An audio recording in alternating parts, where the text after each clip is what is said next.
Kieran closed the text and put away his datapad. He then leaned back and closed his eyes, mentally repeating everything one final time. Learning was still as boring as ever, but now that he had a goal in mind, something to achieve with this knowledge, it was actually bearable. For a while each day at least. He thought about calling Nadine and challenging her to another round. It should be about morning for her by now. Over the last few days, there had been a couple of times when he had almost beaten her. He was sure of that.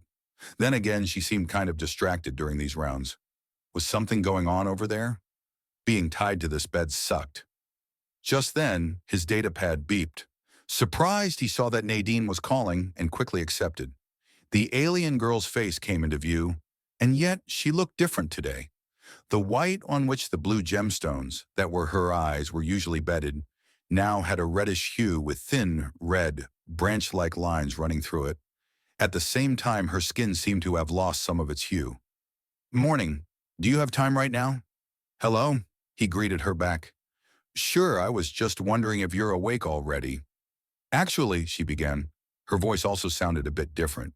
Rough. "I've already been awake for a few hours. Invaz, sorry." "Really, I know you wake up early, but what was the time difference again?" He had only bothered to remember at what time, from his perspective, Nadine was usually awake, rather than calculating the exact time difference. "Yes, I normally sleep longer, Whatever, no need to concern yourself. What about you?" "Oh, well, nothing really. Same as always, so, you know. Anyway, are you up for a game?" "Sorry, normally I'd love to, but today, can we maybe just talk?" The young prince was surprised. Normally, she never turned down his challenges. "I mean, we can, sure. About what?" "It doesn't really matter." "Oh, do you have more stories you haven't told me?" "I could probably think of some more, but, sorry. But how about you tell me some things?" That was also new. She had sometimes asked him specific questions about him, his family, or his people in general, but she had never been this vague. He didn't know any stories outside the ones he got from her, and there wasn't really a lot happening around him at the moment either. Do you want to hear about economics and business basics?" "Why not? Let's hear how you guys do it. It's something I only know very little about anyway." Little, not nothing. Was there anything she didn't know about? He once again wondered what job she was aiming at to need this kind of spread-out knowledge, but refrained from asking since she clearly wanted to listen right now. And he talked. Some basic theoretical stuff, as well as topics he personally had given priority.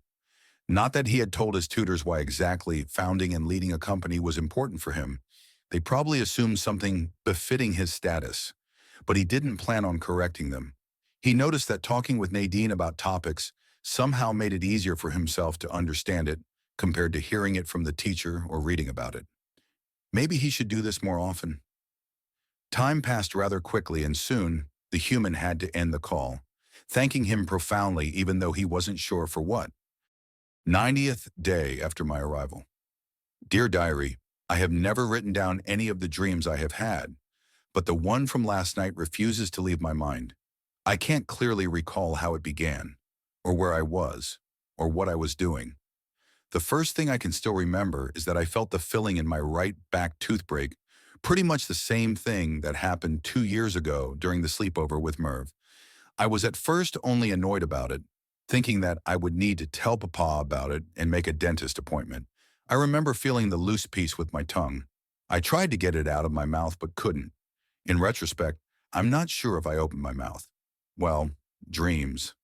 After a while, I suddenly felt an entire tooth come loose for no reason, which again only felt annoying. I don't recall what happened next, but at some point, my mouth was full of loose teeth, and I tried spitting them out but couldn't, and I tried again and again but still couldn't. I don't recall the next part, only that I was afraid. But at some point I thought I woke up. Then I was in a courtroom. Not straight away, but that was where it led.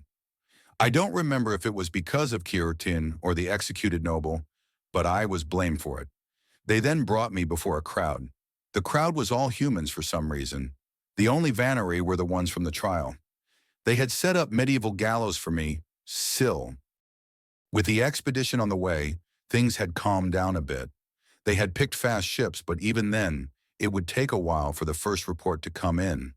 Silvani had given Falpine and Rayikin the day off, so she didn't know what those two were doing at the moment.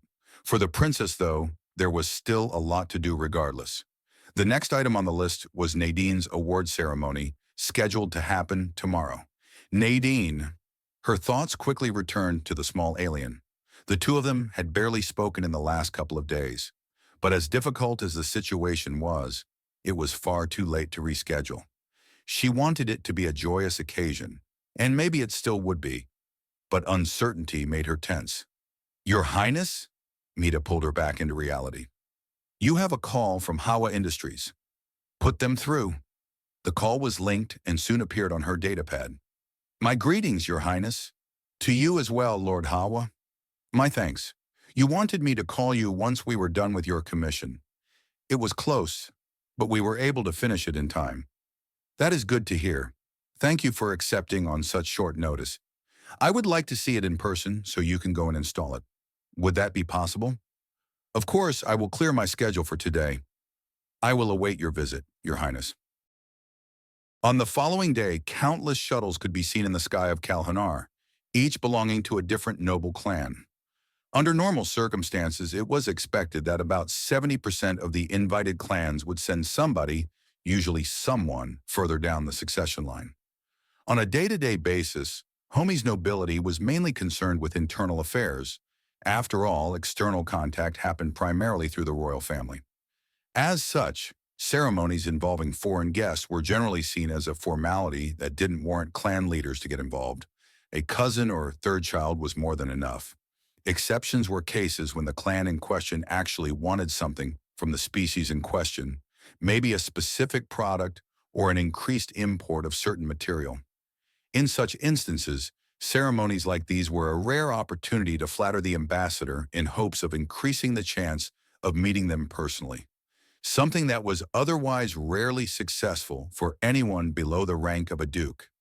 As such, it was no surprise that the large hall adjacent to the Star Palace, the aptly named Star Hall, was filled to the brim. Each of the invited clans had sent their leader together with their partner and first child, with not a single one missing. Avoiding them all might prove difficult, but Silvani already had planned for that. With firm steps, the princess walked onto the stage. Clan Kieron's line crest was painted on her body in green colors, even going over her two broken arms so that the cast wouldn't obstruct it. Letting her gaze fly over the audience once again made it clear how interested Homie's nobility was in the new contact. Seeing every single line crest present 3 times was, while not unprecedented, exceedingly rare. A part of her wondered how many of them cared for the award itself at all, though idle curiosity may have at least been a factor to some. The idle chatter soon died down, and the Star Hall became quiet. Before she began to speak, Silvani spread her 2 remaining arms, then crossed them before her torso.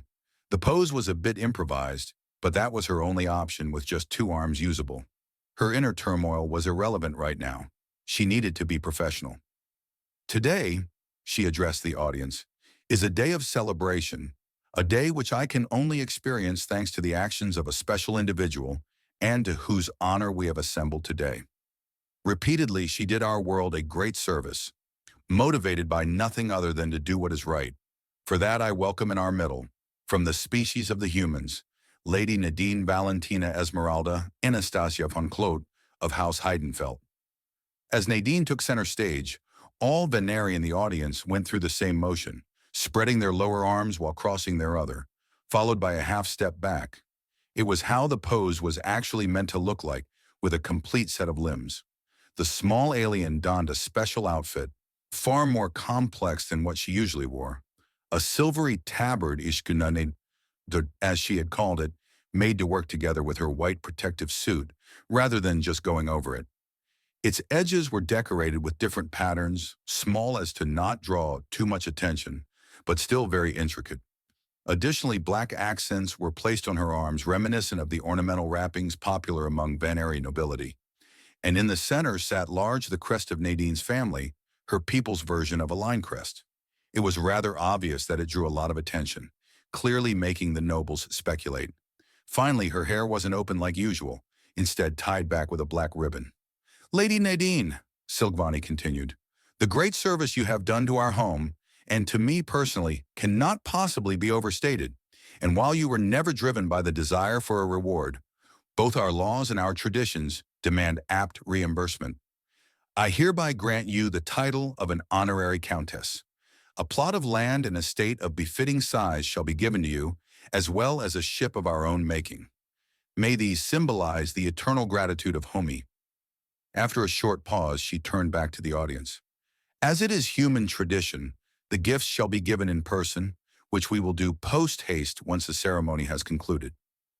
An easy lie meant to thin out the group. Coming to the Star Hall was one thing, but then following them into the outskirts? The attendance would drop significantly. After a few moments of silence, Nadine's hands went to her neck as she once again took off her translator. Your gracious gifts honor both me and my kind, Your Highness, she began, her accent even less noticeable than during her speech at the trial. As long as they stand, they will show the ties our people have and will form. She paused for a moment and took a deep breath. And though we may not always see eye to eye, she continued, throwing Silvani off. Had that been part of the rehearsed speech? No, definitely not. Nadine had gone off script. But why? It will never be something not to overcome. Just like the ability to help may constitute a duty to help, good and earnest intention shall and will not simply be discarded. The small alien turned away from the crowd and now faced the princess directly. This connection means everything. One might say the world. We hope for an everlasting friendship, one that will not allow strains to tear it. Once she was done, the hall fell quiet, and Silvani noticed a single drop of clear liquid in the corner of Nadine's eye. Once she overcame her surprise, she released a breath she hadn't noticed she had been holding. Could her mouth move like the small aliens, she would probably wear a smile right now. To the audience, Nadine's speech might have sounded cryptic, but the princess had understood the true meaning behind the human's words. Yes, so do we,